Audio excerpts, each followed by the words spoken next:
Exercício 6.1. Determine a área, posição do centroide, momento de inércia em relação aos eixos x e y da figura abaixo. Bom, você na sua apostila você vai ter um eixo assim, né? Mas aqui a gente vai resolver como está no gabarito. Eu fiz uma nota lá sobre o que isso implica, né? Por exemplo, o eixo está aqui, o eixo y está aqui. Então vamos lá. Bom, primeira coisa que você tem que pensar é assim, quer dizer, eu espero, né, que você não saiba o formato de uma viga, o momento de inércia, né, especificamente de uma viga assim, né, eu acho que você não sabe.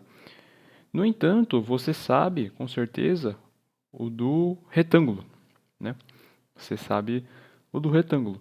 Então, o que você pode fazer, né, para começar esse exercício é separar o seu problema, né, em partes menores, de tal forma que vários retângulos, bom, um quadrado de certa forma também é um retângulo de lados iguais, compõem a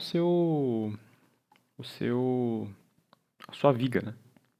Isso fica bem explícito quando o professor coloca aqui, né, um quadrado de referência T e a viga, o sólido, né, o sólido, ele é composto por esse quadrado de área T ao quadrado, né? Então, bom, você tem várias abordagens, você pode escolher a sua abordagem. Aqui eu desenhei uma abordagem alternativa, não sei se ela é melhor, mas ela é uma abordagem. E aqui você tem a abordagem do gabarito, que é essa que a gente vai usar no exercício. Até porque, note que aqui, né, eu dividi em duas partes, né, perdão, quatro partes, né. Aqui são divididas em três com uma praticamente igual. Sim, aqui também é igual, mas talvez seja mais vantajoso você fazer peças maiores para você digamos assim, reduzir os números. Vocês vão entender melhor. Vamos lá. Bom, primeira coisa que você tem que pensar, né, é na área. Tanto que é a primeira coisa que ele realmente pergunta, né, determine a área. Bom, a área dessa parte 1 seriam 5 quadradinhos. Então, seria 5t ao quadrado.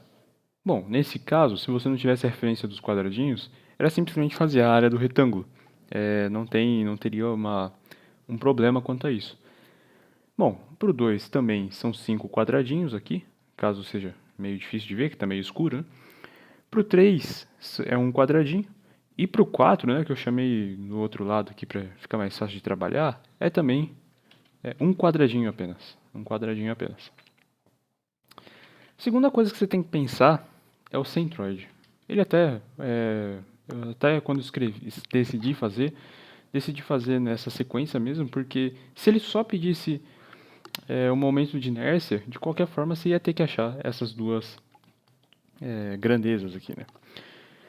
Quanto ao centroide, você lembra que o quadrado ele tem o seu centroide no seu centro, né, propriamente. Pode parecer redundante, mas está no seu centro. Então, você tem um quadrado de lado L, o centro dele vai estar, né, em relação a esse ponto aqui, L sobre 2 e L sobre 2.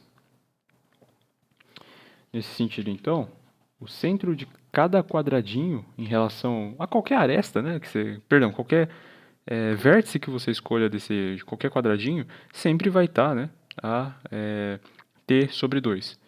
Nesse sentido, então, o que a gente faz é, a partir dessa referência aqui, pelo menos para x, a gente vai até onde está posicionado o primeiro vértice do quadrado, né, no caso do 1 seria aqui, e depois soma mais meio. Isso é bem tranquilo, né? Por exemplo, nesse aqui, no 3, né, que já começa em cima do eixo, né, onde x é igual a zero, você só tem que somar meio. Mas cuidado, olha, eu não estou fazendo isso porque é um algoritmo, porque é um cálculo, é realmente porque eu estou pensando que eu sempre vou ter alguma coisa, sempre nesse exercício, tá? Sempre nesse exercício. Sempre vou ter alguma coisa assim, um quadrado t sobre 2 com uma distância, eu vou chamar de d, do eixo de referência, y e x. É mais nesse sentido. E aí, dessa forma, a gente consegue encontrar os centróides. A gente tem 2,5 para 1, a gente tem meio para 3, como eu já tinha dito, a gente tem 4,5 para 4. E note que para 2, a gente tem igual a 2,5 também. Bom, nesse sentido, a gente faz o mesmo procedimento para achar em relação a y.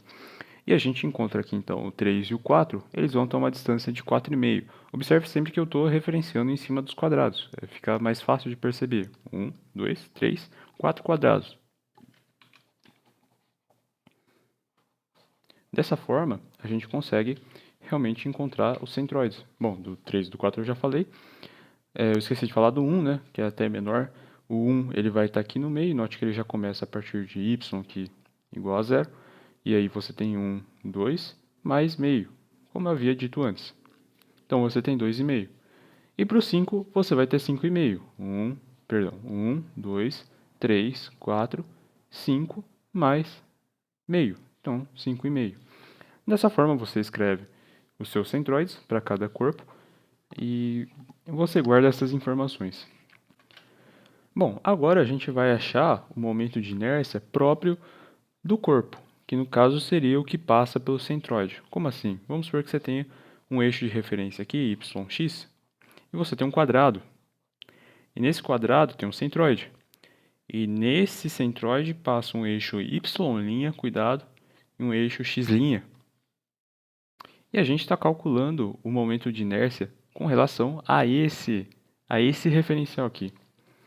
Então, nesse sentido, que a gente precisa apenas pensar, de acordo com o que você viu na apostila, é que para o eixo x próprio, né, paralelo então a x, né, seria um paralelo, você só precisa pensar em b vezes h ao cubo sobre 12.